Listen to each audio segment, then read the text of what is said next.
Gleaner, real estate attorney here in New Jersey. My law firm, Robert A. Gleaner, PC, serves the South Jersey community with all real estate issues. Today we're here and we're going to talk about habitability issues in a landlord-tenant relationship. Let's talk about the 3 points we're going to review here today. Number one, it goes without saying that a landlord has an obligation to provide a habitable property to a tenant. That means that everything's functioning properly, the toilets work, the plumbing works, the heating and air conditioning works, the roof is solid, there's no leaks. Generally, it has to be habitable.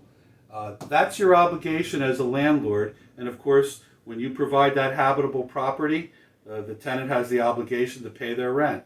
On the other hand, the tenant has to keep that property in good condition, maintaining it properly, general cleanup, general maintenance, and even reporting major issues to the landlord if there's something wrong with the heating or air conditioning, for instance, and making a prompt report to the landlord of things that have to be fixed up.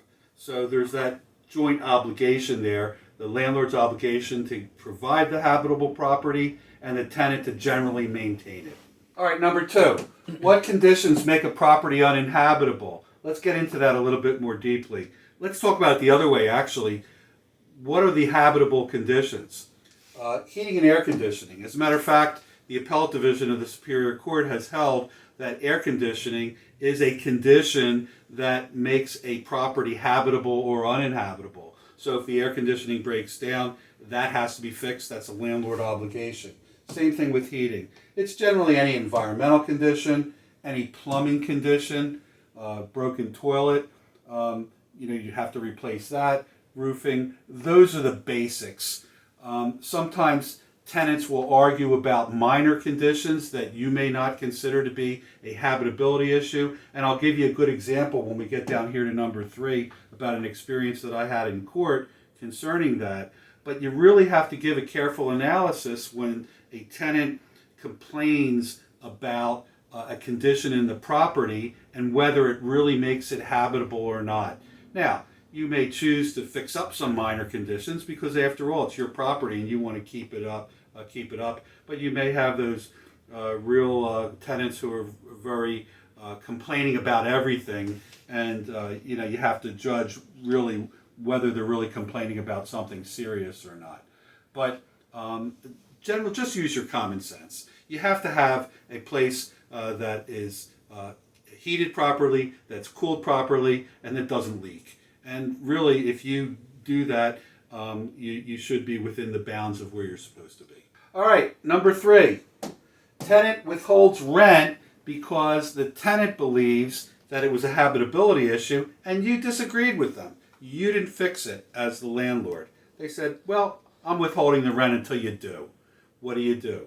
Well, you're going to have to file an action for eviction. You're going to have to evict the client, arguing that they didn't pay their rent in full. So here's the procedure of what happens when that occurs. You're going to file your eviction action, and I could go through the procedure of that. I'm not going to do that here. One of my other videos will talk about what the court action actually is. But you're in court now, and you're telling the judge they didn't pay the rent. And the tenant says, Judge, I didn't pay the rent because the place was terrible. There was leaks here, and they were making all kinds of arguments. And they say that on the first day of court. The judge is going to say, okay, fine. I'm going to give you a habitability hearing, but we're not going to hear it today. You have to post the amount of the rent by 4 o'clock this afternoon. And if you post that rent, I'm going to schedule your habitability hearing for next week. And procedurally, that's the way it happens. So one of 2 things is either going to happen. Either they're going to pay the rent to you and forget about their habitability claim, or they will. They'll post their rent in court, and they will get a habitability hearing. I actually had this. We went into court. There was a bunch of things that they were arguing, and the judge was listening very carefully to the tenant's complaints. And one of the things the tenant said was, Judge, the landlord didn't caulk around the tub. It was terrible. It was leaking. And the judge said to the tenant, were you taking showers? And the tenant said yes. And the judge said, well, then it's not a habitability issue. You see, there's all kinds of things that the tenant can argue about, but whether or not it really makes it a premises where they can actually live and impacts on their lifestyle, on their ability to live there, on their comfort level, is two different things. And caulking around the bathtub, even if it's leaking a little bit, would not necessarily rise to the level of habitability and allow them to withhold the rent. Now, so what would a judge do if there was a determination that the tenant was right, that it devalued the property in some way? So let's just take an example. They might make an argument about something. The judge would say, okay, instead of paying $1,000 for that month, you only have to pay $800 for that month. So now the landlord knows that they can either take rent from now on at $800 a month, or they can fix that and go back to the other number. So that's basically the way it plays out.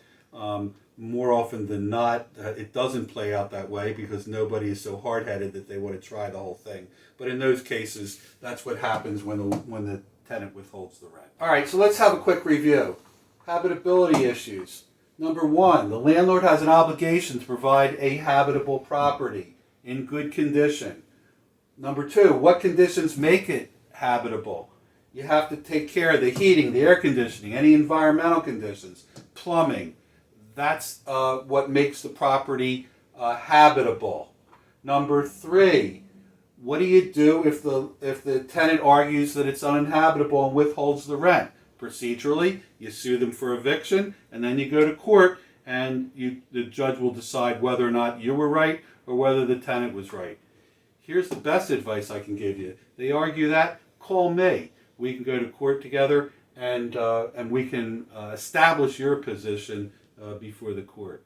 Again, I'm Rob Gleaner, real estate attorney based in Audubon, New Jersey. Happy to handle all of your real estate needs, zoning, land use, residential and commercial real estate deals, and of course, landlord-tenant issues. Talk to you next time.